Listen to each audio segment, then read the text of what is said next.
Hello everyone, welcome back to your channel. आज हम आ गए हैं अपने सीरीज की थर्ड पार्ट लेके। इस पार्ट में हम डिस्कस करेंगे कूलम्स लॉ के थ्रू जो न्यूमेरिकल सॉल्व होते हैं वो सारे न्यूमेरिकल्स इस वीडियो में हम डिस्कस करेंगे। ओके, हम अपने फर्स्ट चैप्टर पे हैं। इस सीरीज में हम क्लास 12 के सारे चैप्टर्स कवर करेंगे। अब हम अपने फर्स्ट चैप्टर के थर्ड पार्ट में हैं। ओके, तो पहले स्टार्ट करते हैं। This is our first problem of Coulomb's law. तो ये दो बॉडी है A and B, they are identical bodies, completely identical है। इस बॉडी का चार्ज है 2 कूलम, ये बॉडी न्यूट्रल है। ओके, अब इन दोनों बॉडियों को कांटेक्ट में लेके आ रहे हैं। ओके, आफ्टर सम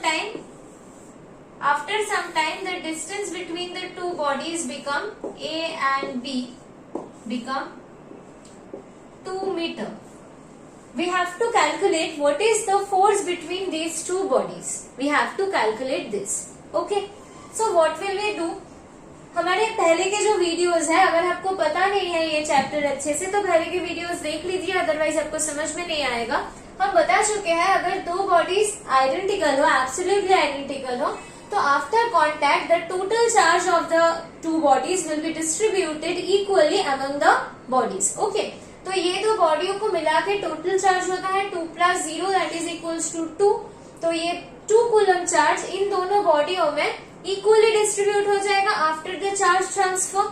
तो इस बॉडी में चार्ज आ जाएगा 1 कूलम, इसमें भी चार्ज आ जाएगा 1 coulomb. Okay, and the distance between the two bodies are 2 metre. So what will be the force? The force will be the system is in vacuum, so the force will be K Q1 Q2 that is 1 into 1 divided by R square that is 2 square that is 4. K का value है 9 into 10 to the power 9 into 1 divided by 4. So ये value बन जाता है 9/4 into 10 to the power 9 coulomb. ये आ जाता है हमारा वैल्यू। तो आपको पता चल गया ऐसे प्रॉब्लम दिएंगे तो कैसे सॉल्व करते। अगर ये दो बॉडी आइडेंटिकल नहीं होगा तो ये इक्वली चार्ज डिस्ट्रीब्यूट बिल्कुल भी नहीं होगा। टोटल चार्ज पहले और आखिर में, मतलब बिफोर कांटेक्ट और आफ्टर कांटेक्ट टोटल चार्ज तो कंजर्व रहेगा, लेकिन जो चार्ज डिस्ट्रीब्यूशन है वो इक्वली डिस्ट्रीब्यूट नहीं होगा अगर दो बॉडी प्योरली परफेक्टली आइडेंटिकल ना हो तो। ओके, तो आई थिंक ये प्रॉब्लम आपको समझ में आ गया हो। तो हम चलते हैं नेक्स्ट प्रॉब्लम पे। ओके, ये प्रॉब्लम्स हम डिस्कस कर रहे हैं प्योर एग्जामिनेशन व्यू से नहीं है। ये प्रॉब्लम छोटे प्रॉब्लम लग रहा है लेकिन बहुत सारे कंसेप्ट क्लियर होंगे अगर इस प्रॉब्लम्स को समझ के आप अपने बुक्स के दिए हुए प्रॉब्लम सॉल्व करने जाएंगे तो आपको पता चलेगा हम इजी नंबर से कर रहे हैं ताकि आपको न्यूमेरिकल्स पे ज्यादा ध्यान ना जाके कॉन्सेप्ट्स पे ध्यान जाए कि हमने जो थ्योरी पढ़े है उसको कैसे हम अप्लाई करेंगे। ओके, तो चलते हैं नेक्स्ट प्रॉब्लम पे। ये हमारा नेक्स्ट प्रॉब्लम है। यहाँ पर 2 पॉइंट चार्जेस है Q1 एंड Q2, दोनों के ही वैल्यू है Q। 2 आइडेंटिकल पॉइंट चार्जेस है, इन दोनों के बीच का डिस्टेंस है स्मॉल r और इन दोनों के बीच का डिस्टेंस स्मॉलर है और ये पूरा सिस्टम एयर मीडियम में है। और इस सिचुएशन में इन दोनों के बीच जो फोर्स एक्ट कर रहा है उसका वैल्यू है कैपिटल F। अब ये पूरा सिस्टम हम लेके जा रहे हैं एक दूसरे मीडियम पे, और जब हम दूसरे मीडियम पे इस चार्ज को लेके जा रहे हैं तो इन दोनों के बीच का डिस्टेंस रख रहे हैं 2r एंड इस सिचुएशन में हम देख रहे हैं फोर्स है F/2। These are all given data कि 2 चार्ज है Q, इन दोनों के बीच का डिस्टेंस R है। अगर ये पूरे सिस्टम को हम एयर में रखेंगे तो फोर्स आएगा F। अगर डिस्टेंस डबल हो जाता है 2R हो जाता है, दूसरे मीडियम पे ले जाके हम डिस्टेंस को डबल बना देते हैं तो हमें फोर्स मिलता है half of the previous value. तो हमें नया जो फोर्स मिल रहा है, जो फोर्स इन दिस मीडियम मिल रहा है वो है half of the previous force. तो हमें निकालना है कि इस मीडियम का रिलेटिव परमिटिविटी कितना है। This is the question. Okay, so कैसे निकालेंगे? एयर में हमें पता है कि force is equals to 1/4 pi epsilon not is equals to Q1 into Q2 divided by distance square that is R square. और ये फोर्स का वैल्यू यहाँ पर दिया गया है capital F। So from here we are getting this. यहाँ पर हम अगर करेंगे तो ये होगा दूसरे कोई मीडियम, तो यहाँ पर हम लिखेंगे the force is equals to 1/4 pi epsilon naught. Epsilon naught क्या है? Permittivity of this medium into Q1 into Q2 that is Q square divided by the distance square that is 2R whole square।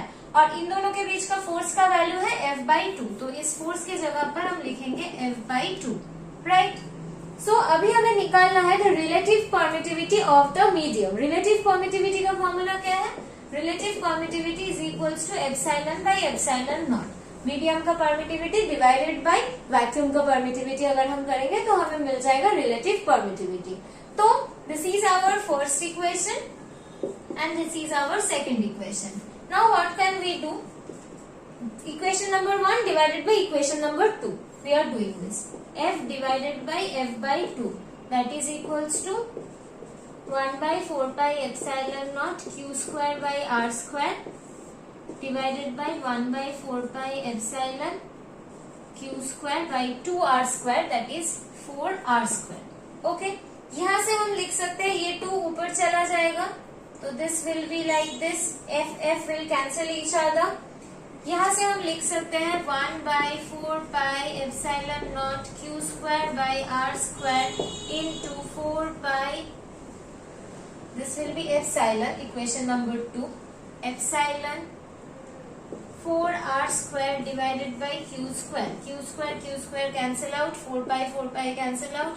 R square cancel out. So from this equation we can write this, that 2 is equals to, यहाँ पर 4 epsilon in the numerator और denominator में just epsilon not.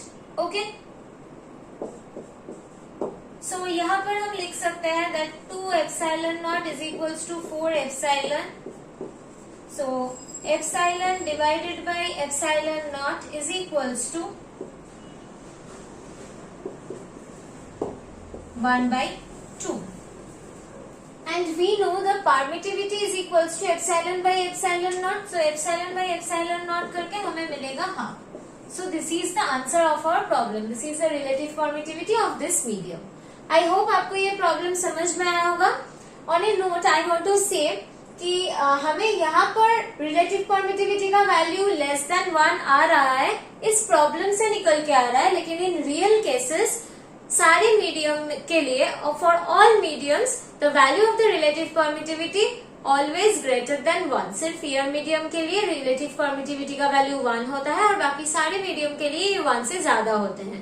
ये problem में जो data दिया गया है उसको सॉल्व करके हमें हाफ मिल रहा है, so that's okay for the problem, but in general for your knowledge I am telling this. Okay, so now अब हम अगले प्रॉब्लम पे जाते हैं। Please like, share and subscribe the channel to get more videos like this. Now हम next problem पे जाते हैं। This is our next problem. दो चार्जेस हैं plus 4e and plus e, इन दोनों के बीच का डिस्टेंस है a।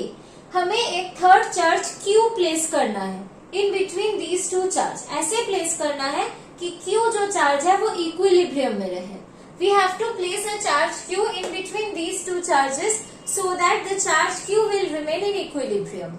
तो कौन सा पोजीशन में अगर हम Q चार्ज को प्लेस करेंगे तो Q चार्ज इक्विलिब्रियम में रहेगा, वो हमें निकालना है। ओके, सो इक्विलिब्रियम का मतलब क्या है ये हमें पहले जानना है। इक्विलिब्रियम मतलब एक ऐसे पॉइंट पे हम Q चार्ज को रखेंगे इन between these to charge so that the charge Q will feel net force 0।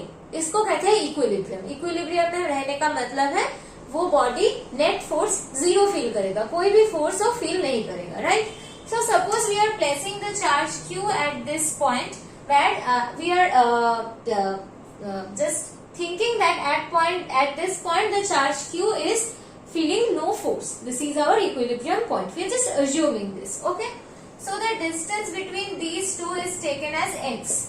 We have just assumed it. तो ये distance कौन सा बन जाता है? a minus x, right? अगर ये इक्विलिब्रियम पोजीशन है, ये Q तो पॉजिटिव चार्ज है और ये भी पॉजिटिव है, ये भी पॉजिटिव है, इसका मतलब है इस Q चार्ज को प्लस 4e इस तरफ रिपेल कर रहा है और इस Q चार्ज को प्लस e इस तरफ रिपेल कर रहा है, राइट। अगर ये दो फोर्स ये जो दो फोर्स है, जो प्लस Q इसको इस तरफ रिपेल कर रहे हैं और प्लस e इसको इस तरफ रिपेल कर रहे हैं, ये दो अपोजिट फोर्स अगर मैग्नीट्यूड में इक्वल हो जाता है तभी ये चार्ज जो Q है वो कोई फोर्स एक्सपीरियंस नहीं करेगा, इसका नेट फोर्स 0 हो जाएगा। सो नेट फोर्स 0 होने का मतलब है यहाँ पर उसका नेट फोर्स जीरो कब होगा? जब इसके ये जो फोर्स डाल रहा है और ये जो फोर्स डाल रहा है दो इक्वल बन जाएगा. So force on charge Q due to plus 4E is equals to 1/4 pi epsilon not Q1 into Q2 divided by R square. Distance कितना है इन दोनों के बीच? x is equals to the force on plus Q due to plus E. वो वाला क्या है? 1/4 pi epsilon not Q1 into Q2 divided by इन दोनों के बीच डिस्टेंस कितना है? a minus x whole square. Right. अब हम देख सकते हैं ये दो फोर्स ऑपोजिट है. अगर ऑपोजिट और इक्वल बन जाता है तो नेट फोर्स जीरो बन जाएगा. इसलिए हम ये लिखे हैं. आपको ये चीज ध्यान में रखना है, जब हम ये magnitude of the coulomb force लिख रहे हैं तब हम चार्ज का जो साइन है, नेचर है, वो यहाँ पर पुट नहीं करेंगे, क्योंकि ये दोनों पॉजिटिव है इसलिए तो हम रिपल्सिव फोर्स ले रहे हैं. सो ये फोर्स का डायरेक्शन जब हम एज्यूम कर रहे थे तो ऑलरेडी हम इसका नेचर पॉजिटिव है कि नेगेटिव है वो कैलकुलेट कर चुके हैं. तो यहाँ पर जब हम मैग्नीट्यूड कैलकुलेट करेंगे तो फिर से हम इसका साइन कंसीडर नहीं करेंगे. अगर ये -4e भी होता तो अभी हम इसको 4e ही लिखते. यहाँ पर प्लस माइनस साइन हम पुट नहीं करेंगे क्योंकि इसका प्लस माइनस साइन कंसीडर करके ही हमने पकड़ा है कि यहाँ पर this is the force for 4e and this is the force for E. Okay. Repulsive होगा या अट्रैक्टिव होगा वो हम ऑलरेडी इसके पॉजिटिव नेगेटिव साइन से कंसीडर कर चुके हैं, तो यहाँ पर हम उसका साइन कंसीडर नहीं करेंगे. अब हमें ये x का वैल्यू निकालना है. This will cancel each other, this will cancel each other. So from here we will get 4a minus x whole square is equals to x square. So यहाँ से हमें मिलेगा x is equals to plus minus 2a minus x. Okay. दोनों के ऊपर square root कर चुके हैं तो दो इक्वेशन मिलेगा. एक होगा x is equals to 2a minus x और x होगा x minus 2 into a minus x. ये दो होगा. So x equals to 2a minus 2x, x plus 2x is equals to 2a, that is 3x is equals to 2a. So x is equals to 2a by 3. Okay. और यहाँ से हमें मिलेगा x equals to minus 2a plus 2x. So x minus 2x minus 2a that will be minus x is equals to minus 2a, that is x equals to 2a. Okay. हमें question में क्या पूछा गया था कि Q charge को in between these two charges we have to place. Okay. अगर x का वैल्यू 2a होता है तो इन बिटवीन तो नहीं होगा ना, ये डिस्टेंस तो a है. 2a होने से यहाँ चला जाएगा पॉइंट, इन दोनों के बीच में पॉइंट नहीं आएगा. तो हमारे condition wise this value is right, that x equals to 2a by 3. ये जो x का वैल्यू है ये दो चार्ज के बीच में आ रहा है. So this is our correct option. अगर हम अपने चार्ज Q को प्लस 4e चार्ज से 2a बाई 3 डिस्टेंस दूर रखेंगे तो ये प्लस Q चार्ज इक्विलिब्रियम में रहेगा. ओके. अब इससे दूसरा क्वेश्चन यहाँ पर आएगा कि ये जो प्लस Q चार्ज है ये तो इक्विलिब्रियम में रह रहा है अगर इस डिस्टेंस पे रहे, तो ये जो इक्विलिब्रियम है वो स्टेबल इक्विलिब्रियम है कि अनस्टेबल इक्विलिब्रियम है, तो हम इसको भी डिस्कस करेंगे. तो हमें पहले जानना है what is stable equilibrium and what is unstable equilibrium. अगर हम किसी बॉडी को इक्विलिब्रियम से थोड़ा डिस्प्लेस कर दे और वो बॉडी फिर से इक्विलिब्रियम में वापस चला जाए तो उस इक्विलिब्रियम को हम कहेंगे स्टेबल इक्विलिब्रियम. अगर हम किसी बॉडी को इक्विलिब्रियम से डिस्प्लेस करते हैं और वो बॉडी वापस इक्विलिब्रियम में ना जाके दूर चला जाए तो उसको कहेंगे अनस्टेबल इक्विलिब्रियम. तो इस प्रॉब्लम में ये स्टेबल है या अनस्टेबल इक्विलिब्रियम है वो हमें देखना है. This is the charge plus 4e and this is the charge plus e. Okay? And this is the distance between them. ये चार्ज जो प्लस Q है वो यहाँ पर प्लेस्ड है. ये वाला डिस्टेंस हम निकाल चुके हैं कि 2a by 3 होगा. राइट. तो हमें बताना है ये इक्विलिब्रियम पोजीशन जो है ये स्टेबल और अनस्टेबल है. सपोज इस चार्ज को हम यहाँ से यहाँ पर शिफ्ट करेंगे तो क्या होगा, जब भी हम इसको यहाँ पर शिफ्ट करेंगे तो ये प्लस 4e जो चार्ज है ये इसको इस तरफ रिपेल कर देगी और ये प्लस E चार्ज वापस चला जाएगा. राइट. अगर इसको हम यहाँ पर शिफ्ट ना करके यहाँ पर भी शिफ्ट करें तो क्या होगा, ये जो प्लस E चार्ज है ये भी इसको रिपेल कर देगी तो ये इस तरफ आ जाएगा. राइट. तो इसका मतलब है अगर इस इक्विलिब्रियम पोजीशन से हम प्लस क्यू को लेफ्ट और राइट किसी भी डायरेक्शन में शिफ्ट करें तो वापस वो अपने इक्विलिब्रियम पोजीशन पे बैक कर रहा है। तो इसका मतलब है इस प्लस क्यू चार्ज जो है ये स्टेबल इक्विलिब्रियम में है, इसलिए ये अपने इक्विलिब्रियम पॉइंट पे वापस आ रहा है। अगर ये प्लस क्यू चार्ज ना होके माइनस क्यू चार्ज होता तब सिनेरियो क्या होता? अगर ये प्लस क्यू चार्ज ना होके माइनस क्यू चार्ज होता तब क्या होता? अगर ये माइनस क्यू चार्ज है और इसको हम इक्विलिब्रियम पोजीशन से इस तरफ शिफ्ट कर रहे हैं तो ये जो प्लस 4e है ये माइनस क्यू को तो अट्रैक्ट करेगा, राइट? तो ये इसको अपने तरफ खींच लेगा, तो इक्विलिब्रियम पोजीशन में बैक करने की कोई उम्मीद नहीं रह जाएगी। अगर हम इस माइनस क्यू चार्ज को इस राइट की तरफ शिफ्ट करेंगे तो क्या होगा? माइनस क्यू को ये प्लस ई अपने तरफ खींचने की कोशिश करेगा, तब भी इस माइनस क्यू को अपने इक्विलिब्रियम में बैक करने की कोई इश्यू नहीं रह जाएगी, ये बैक नहीं कर पाएगा क्योंकि अगर ये इक्विलिब्रियम से लेफ्ट या राइट किसी भी तरह शिफ्ट कर रहे हैं तो वो चार्ज उसको उसी तरफ खींच रहा है, वापस इक्विलिब्रियम में भेज नहीं रहा है, राइट? तो for minus q charge this equilibrium will be unstable. Okay, so plus 4e plus e इन दोनों के बीच हम प्लस क्यू को रखेंगे और माइनस क्यू को रखेंगे, किसी को भी रखेंगे तो हमें इस पॉइंट में इक्विलिब्रियम मिल जाएगा। लेकिन for plus Q the equilibrium will be stable equilibrium and for minus Q the equilibrium will be unstable equilibrium, क्योंकि प्लस क्यू अगर यहाँ पर होगा तो उसको लेफ्ट राइट शिफ्ट करेंगे तो ये दो चार्ज रिपेल करके उसको वापस अपने इक्विलिब्रियम पे भेज दे रही है, और अगर माइनस क्यू को रखते हैं तो लेफ्ट राइट शिफ्ट करते हैं तो ये चार्ज को वो अपनी तरफ खींच रहा है, वापस इक्विलिब्रियम में भेज नहीं रहा है। ओके, आई होप ये कंसेप्ट आपको क्लियर हो चुके हैं। हम मिलते हैं नेक्स्ट वीडियो में। This chapter will continue. Please like, share and subscribe the channel to watch more videos like this. Thank you everyone.